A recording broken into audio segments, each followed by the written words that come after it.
your stomach is your second brain. So if you're in that sort of place, you'll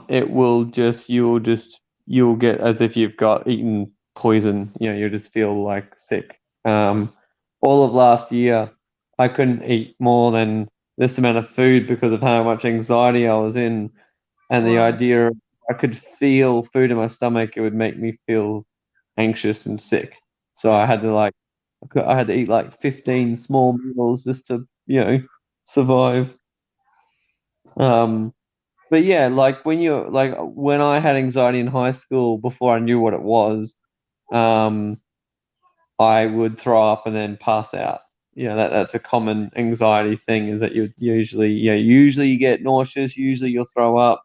You also get diarrhea at the same time because it's all the same. If your body's making you throw up, it'll do it on the other end too. Um, but yeah, you can often black out as well, as if you're fainting. That's a common one. You're losing your hearing. Sometimes your ears will sort of feel like they're blocked up and you can't hear quite well, and you hear sort of a ringing. Spike in temperature. All of that. Um, the important thing is to remember is that is actually fully done by you. So once you're actually aware that you're not dying, first of all, it's important, and then you need to start working on the paths to heal it. Because if you're able to do that to yourself, then the only way to fix it is yourself. Like you can't pop a pill. Like they'll numb the symptoms, but they won't treat the cause, like every pill known to mankind, basically. Um, so yeah, it's just severe anxiety or depression. They're basically the same thing, except one's about the future, one's about the past. Um, but that's symptoms that I've dealt with a million times, and that void, and even sometimes you physically see it as well. You can see darkness around you. If you're really in a bad place, you physically see it. So, Tony, what would you suggest people do when you're in that zone? I mean, like, I'm a guy that likes to fix things. If somebody has a problem like that, is there something that we can do to be helpful, or is it more better to get somebody guidance or pass them on to give them advice that they should be looking after? What would I have worked for think you? Yeah, I think there's so many things. There's never one thing ever. So it's about doing a lot of things, and it depends who the person is. So if someone's struggling with anxiety, okay, and depression is very much linked, okay. If you ain't got anxiety, you can easily be depressed because you feel like shit because you're anxious. Hmm. So going on, it doesn't seem worth it. If you're really anxious of the future, you'll be depressed, and then what's the point? Um, so there's a bit about programming yourself that you can accomplish things, because usually you feel like you can't accomplish things and your body's trying to save you when everything feels like too much. So let's say going outside or meeting people makes you out, going on a road trip or getting on an aeroplane, like all those sorts of things, right? Used to make usually someone with these sort of issues, they cannot do them. You need micro wins. You need to prove that you can accomplish things. So instead of going on a road trip interstate, if they really struggle with that, go, hey, we're going to go in the town and we're going to come back. Okay. And also saying, hey, we're in a car. Guess what? That means we can stop whenever we want. We can turn around whenever we want. We can go home whenever we want. We are in full control. But all we're going to do is drive to town and back. Okay. Because the problem is, the car thing's good, but you've got to make sure you set a goal that you feel confident you can achieve, hit it, and go back. Don't keep going, because if you let it conquer you, then you're programming that I made you feel nauseous, and that made you go back home. Okay, so your brain starts to learn those patterns. So if whatever is their trigger, you got to find out what the trigger is. It could be remembering something traumatic, or it could be going somewhere, whatever the trigger is, find a way to do micro wins. So we use the case of traveling as an example. If someone can't travel because they get anxious and they get sick and they have a bad experience, then try something where they could. Let's go to the local beach, and then next time we'll go to a beach that's another 20 minutes. Like, know that you can win, because the more that you win, the more you are feeling confident. Question. Yeah. Sorry? Sorry. With regards to the actual triggers, are they fear-based? Oh, yeah. Yeah. So it's all fear-based. Why do you feel anxious? Are there events that happened? Like, did I take something away? How does suicidal, anxiety, depression, how does it root in to a healthy mind? Like, where does it begin?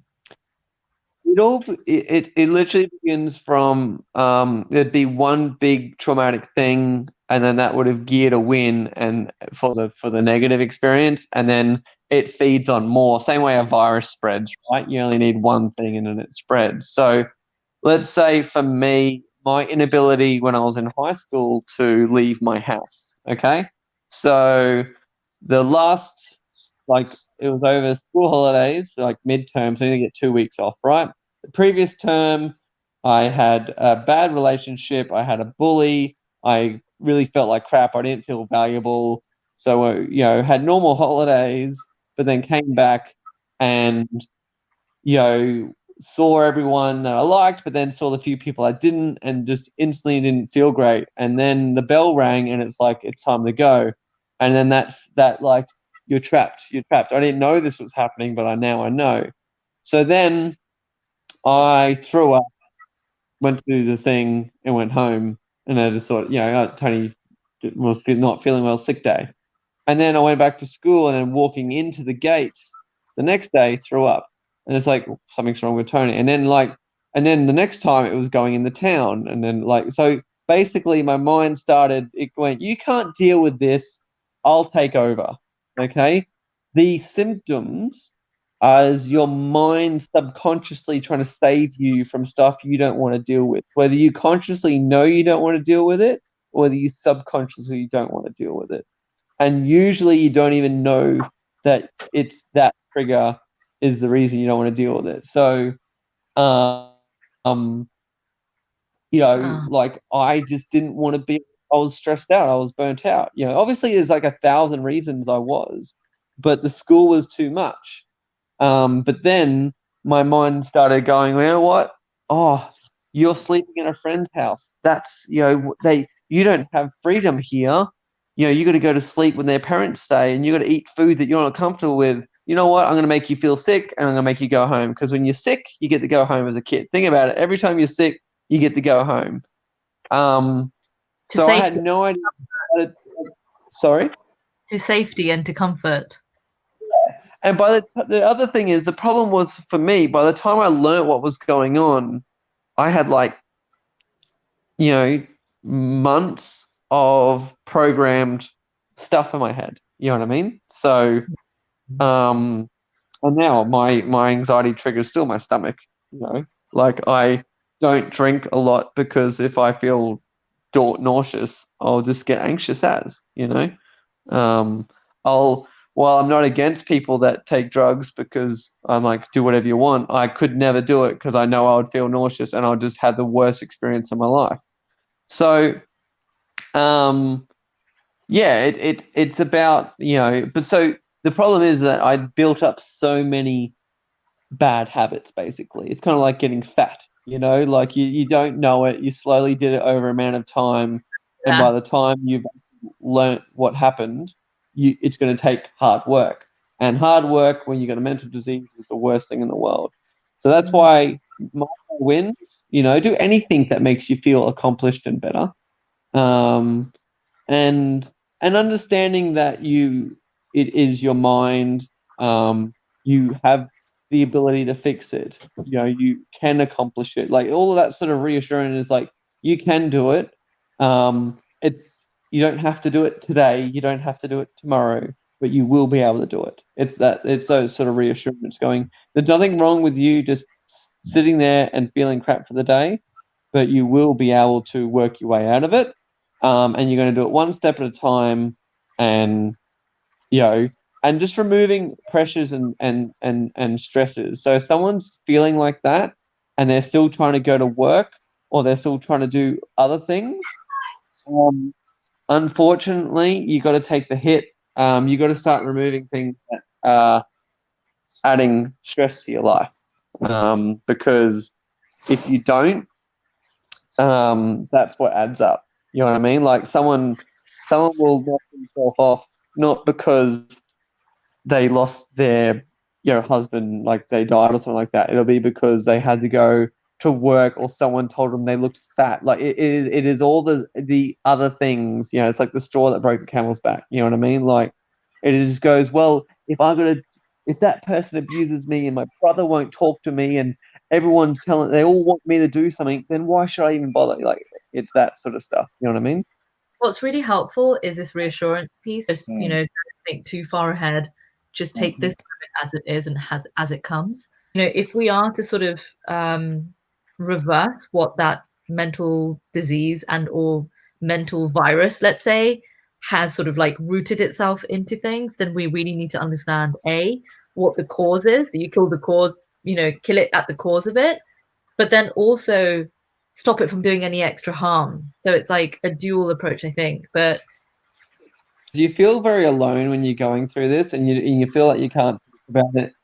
Every single human, I don't care what the science is at the end of the day, like they might go, oh, this person's susceptible to it or whatever. I'm like, every single human, a mental disease is it's not a disease, it's there. And everyone's got it. It's just that you're overreactive at the moment. The same way any part of your body can. It depends on how you look after it. Yeah. Like anyone can, become hyper ticklish. You know what I mean? Like it doesn't mean that you're a freak or anything like that. It's just that, you just started, someone started tickling you and you started reacting to it and then your body built those signals. Like, I have no tickle receptors because I was never tickled and no, I never felt it. And like, where, like other people get it a lot. And the more you do it, the more it triggers. So the more you're sensitive to something, the more receptive you become to it. So well, every counsellor probably is, but they're not brilliant for you. So you've got to find the right one that will work with you. And getting back to your point before, Tia, where you sort of go into a doctor asking, well, no, you know what's wrong with you. You know whether this person, just because they're a counsellor or a doctor, does not mean that they can answer those problems. But it's also to say that that person next time might. So to keep on trying till you find somebody that works, the ability to work on those things, rather than always be under, it's like a castle that's always under attack, you can never repair. So if you stop the attack for a little bit, you can build up the walls again. You can build up everything that you need to be able to control that. So it's not a bad thing to be able to. I have my body does not create enough B12. So after about 6 to 9 months, I have to go get a B12 shot because B12 comes from red food and milk and cream and all the cholesterol sort of foods.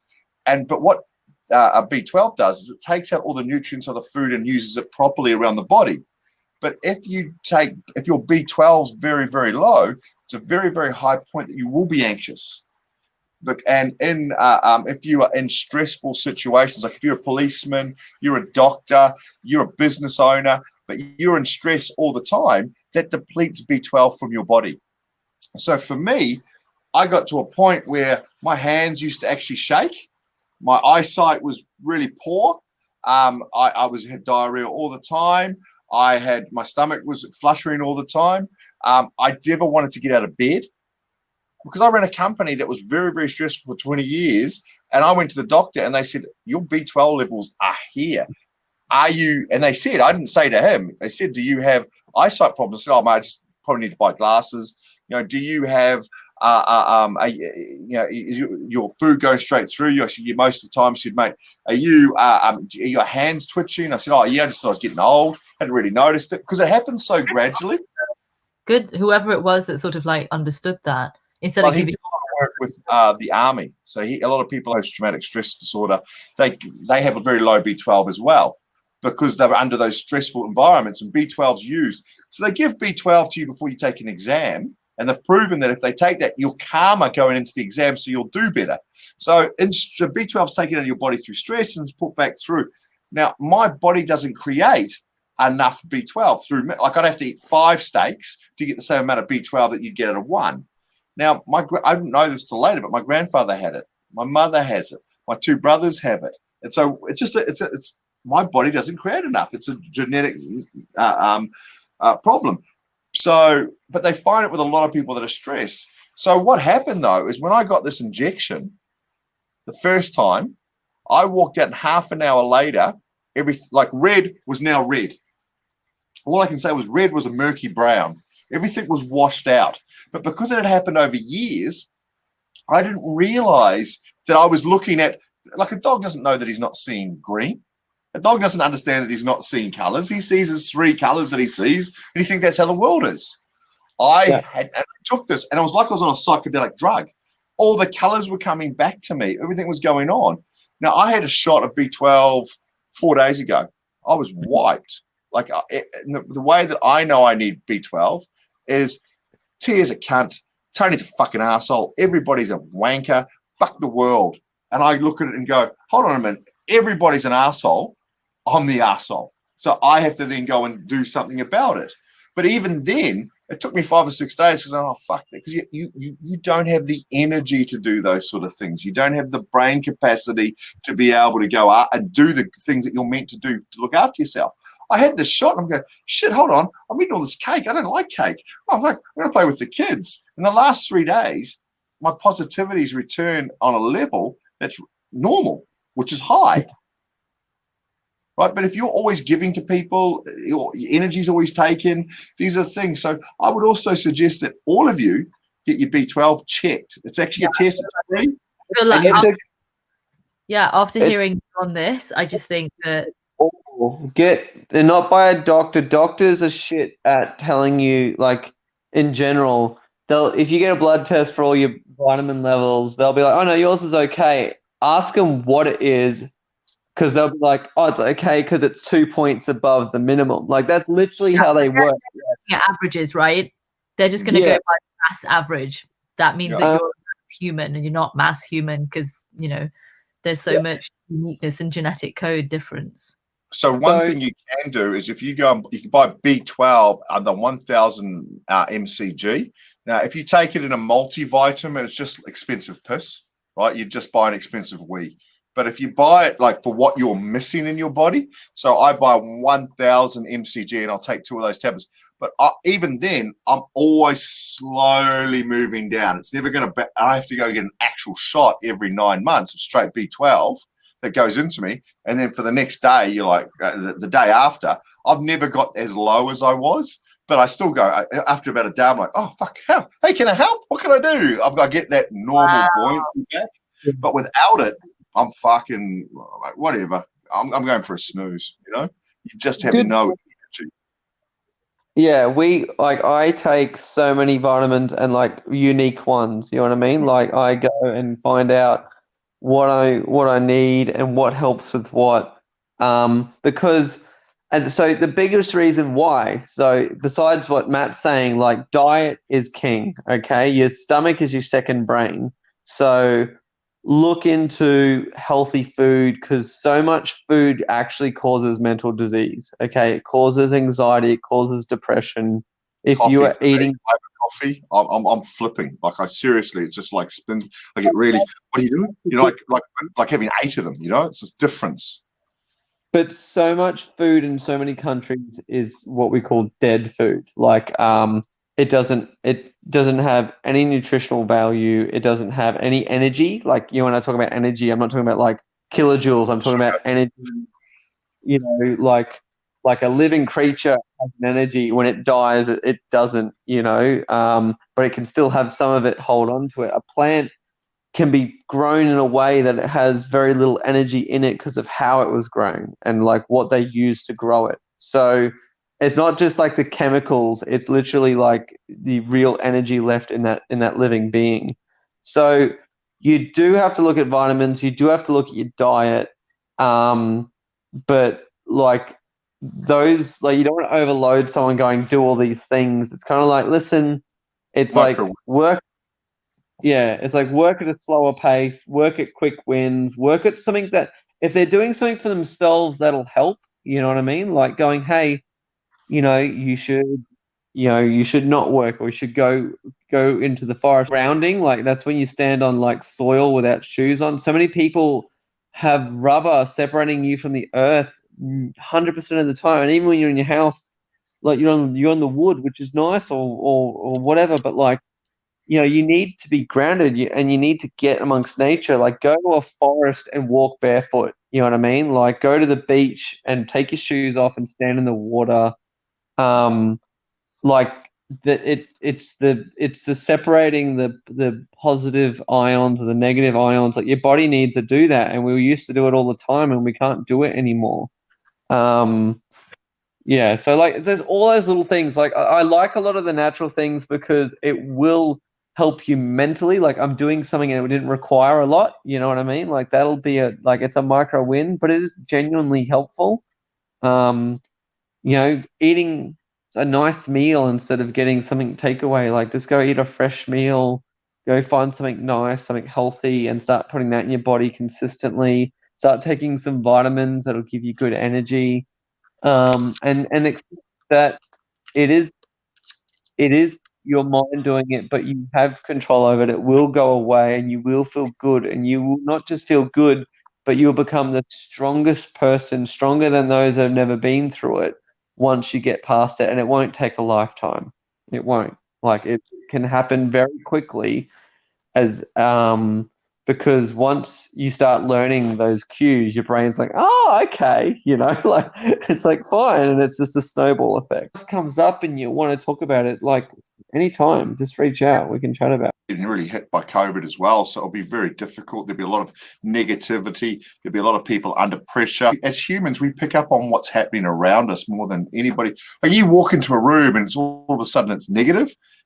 I tell you, Yeah. you know that well ahead of time. If you've got a country in lockdown, England, you don't know how much we're smiling in Melbourne at the moment because we were under pressure for so long. So, for us to be able to go out, everybody's just friendly to one another. You go into a store, can I be helpful? Because they haven't served anybody for so long, and they know what it's like not to have that connection. So you go into a country like Peru where, there's a lot more poor people. How am I going to get a job? How am I going to actually get stuff? I mean, with Australia, hey, JobKeeper, people are getting paid more than they got paid by working for some people. So we've got this massive safety net because we pay our taxes. In Italy, I was talking to a friend of mine in Italy, he goes, we never pay our taxes, so the government's got no money to give back. I mean, ultimately, what you do when you're a high-taxing country like Australia is you're putting it aside for a rainy day. But if you don't pay, in Italy, it's a game of, it's not paid. I'm sure it's the same in Peru or a lot of the South American countries are saying, well, look, it's our money, we're not going to give it, or they've got low taxation rates. When the shit hits the fan, there's no money to put in. Everybody that didn't put in is now going, well, fucked. Well, yeah, that's right. You are. Sometimes people spiral very quickly when they feel, because it's out of control, right? Why do we hate airplanes and get anxious? Because we're out of control. It's not that they fall out of the sky. They never do that. It's about no control. I can't just hop off it and get fresh air at any moment. So, so just accepting that you feel this way because all of these reasons, okay? Now you can change them. You can do this. If you really, really want to, you can change it, okay? But now that you know why you're feeling this way and that you don't have cancer or something like that, then you might feel less anxious, because people start freaking out while they feel like. When you're anxious, you don't want to be that person because then you feel guilty. You feel guilty about bringing this up, and then you feel worse about it.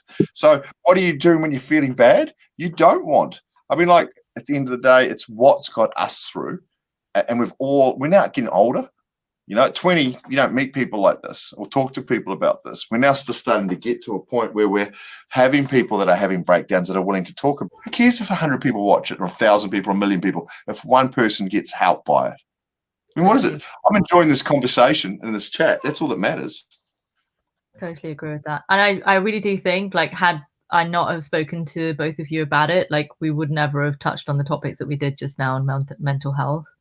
And I've got, like, a list of things that I can, from B12 to like microwins to Oh, taking the back to like Dr. Common Sense and Dr. Tony coming to Dr. Academics and on. There we go.